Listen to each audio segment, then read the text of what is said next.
YCP నేత పోసాని కృష్ణమురళికి కష్టాలు double అయ్యాయి. రాష్ట్ర వ్యాప్తంగా ఆయనపై 30కి పైగా ఫిర్యాదులు అందగా 14 కేసులు నమోదయ్యాయి. వివిధ పోలీస్ స్టేషన్లలో పోలీసులు పీటీ వారెంట్లు రెడీ చేస్తున్నారు. ప్రస్తుతం 3 జిల్లాలకు చెందిన పోలీసు అధికారులు రాజంపేట జైలు అధికారులకు పీటీ వారెంట్లు అందించారు. దీంతో రాజంపేట సబ్ జైలు వద్ద ఉత్కంఠ కనిపించింది. గత 4 రోజులుగా రాజంపేట సబ్ జైల్లో రిమాండ్ ఖైదీగా ఉన్న పోసానిని పీటీ వారెంట్పై అదుపులోకి తీసుకోవడానికి 3 జిల్లాలకు చెందిన పోలీసు అధికారులు వచ్చారు. ముందు తాము కోర్టు అనుమతి తీసుకున్నామని, ముందుగా తమకి పోసానిని అప్పగించాలని నర్సరావుపేట పోలీసులు రాజంపేట జైలు అధికారుల దృష్టికి తీసుకువెళ్లారు. ఎవరికి అప్పగించాలనే విషయంపై జైలు అధికారులు ఉన్నతాధికారులతో మాట్లాడారు. ఇందుకు సంబంధించిన నిబంధనలు కూడా పరిశీలించారు. ఉన్నతాధికారుల అనుమతితో నర్సరావుపేట పోలీసులకు పోసానిని అప్పగించారు.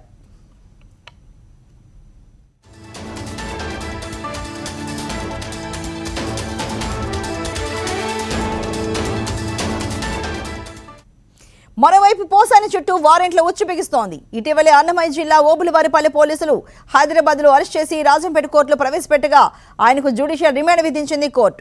రాష్ట్ర వ్యాప్తంగా పోసానిపై 14 పోలీస్ స్టేషన్లలో నమోదైన కేసుల్లో 3 విచారణ దశలో ఉండగా మరో 10 దర్యాప్తు దశలో ఉన్నాయి. ఒక కేసులో బెయిల్ పిటిషన్ వేయగానే మరో స్టేషన్ నుంచి పీటీ వారెంట్తో పోలీసులు సిద్ధమవుతున్నారు.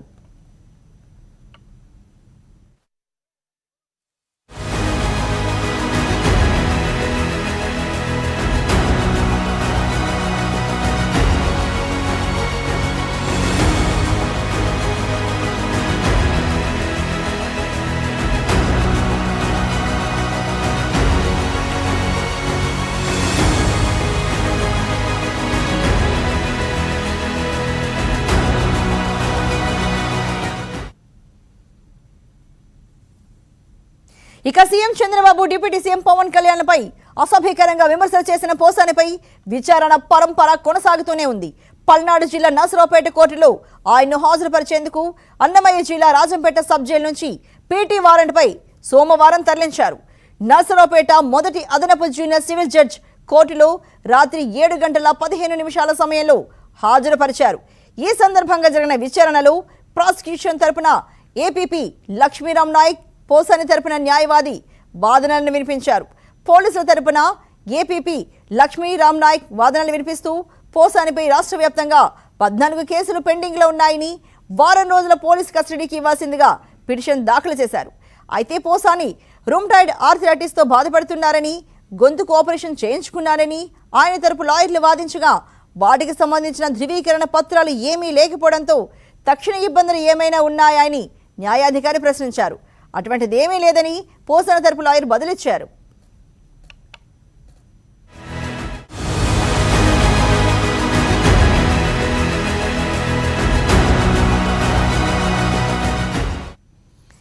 మరి ఇదే అంశానికి సంబంధించి మరిన్ని వివరాలు మా అమరావతి బ్యూరో చీఫ్ రమేష్ అందిస్తారు. రమేష్, మరి ఒకప్పుడు చూసుకుంటే వైసీపీ హయాంలో పోసాని ఎంతగా రెచ్చిపోయారో మా ప్రతి ఒక్కరం చూసాం. ఎంత అసభ్యకరంగా కూడా ఆయన మాట్లాడేవాళ్ళు.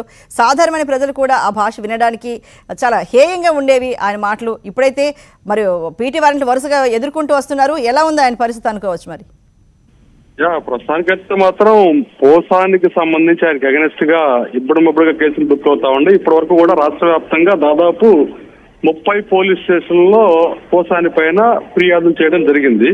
అయితే ప్రస్తుతానికైతే మాత్రం వచ్చిన ఫిర్యాదులన్నింటినీ పరిశీలించి ప్రాథమిక ఆధారాలు లభ్యమైన దాదాపు 14 కేసుల్లో పోసాని పైన ఎఫ్ఐఆర్లు ఫైల్ చేయడం జరిగింది. ఈ 14 కేసుల్లో కూడా ఆయా ప్రాంతాల్లోని పోలీసులు పీటీ వారెంట్లు దాఖలు చేసి పోసాన్ని రిమాండ్ కు తరలించే అవకాశం ఉంది. ఏదైతే వైసీపీ అధికారంలో ఉన్నప్పుడు ఆ పార్టీ సానుభూతి పరుడుగా ఉండడంతో పాటు AP film development corporation chairman గా కూడా పోసాని పనిచేశారు. అయితే తనకు పదవి ఇచ్చినందుకు కృతజ్ఞతగా వైసీపీ అధినేతని సంతోషపడటానికి, ఆయన కళ్ళలో ఆనందం చుట్టం కోసం అని చెప్పేసి పోసాని బరి తెగించినట్లు ప్రవర్తించారు. విచ్చలవిడిగా బూతు పదజాలంతో, సభ్య సమాజం సిగ్గుతో తలదించుకునే పదజాలంతో అప్పట్లో విపక్ష పార్టీలకు సంబంధించిన అధినేతల్ని, వాళ్ళ కుటుంబ సభ్యుల్ని కూడా తీవ్రంగా దూషిస్తూ పోసాని ప్రతినిత్యం కూడా ఒక వివాదాస్పదమైన వ్యక్తిగా ముద్రపడ్డాడు.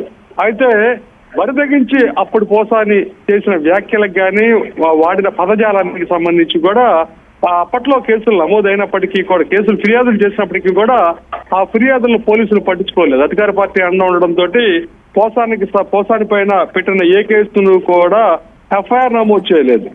ఫిర్యాదులు మాత్రం తీసుకుని వాటిని అన్ని కూడా బుట్ట దాఖలు చేసిన పరిస్థితి. సో ఇప్పుడు కూటమి ప్రభుత్వం అధికారం రావడంతో ముందుగా రాజంపేట పోలీసులు పోసాన్ని అరెస్ట్ చేశారు. ఆ తర్వాత రాజంపేట కోర్టులో పీటీ వారెంట్ దాఖలు చేసి నర్సరావుపేట పోలీసులు పోసాన్ని నిన్న నర్సరావుపేట కోర్టు హాజరుపరిచారు. అక్కడ కూడా నర్సరావుపేట కోర్టు కూడా పోసానికి రిమాండ్ విధించడం జరిగింది. ఇక తాజాగా వచ్చేసరికి అల్లూరు సీతారామరాజు అనంతపురం జిల్లాకు సంబంధించిన పోలీసులు కూడా రాజంపేట కోర్టులో పీటీ వారెంట్ దాఖలు చేశారు.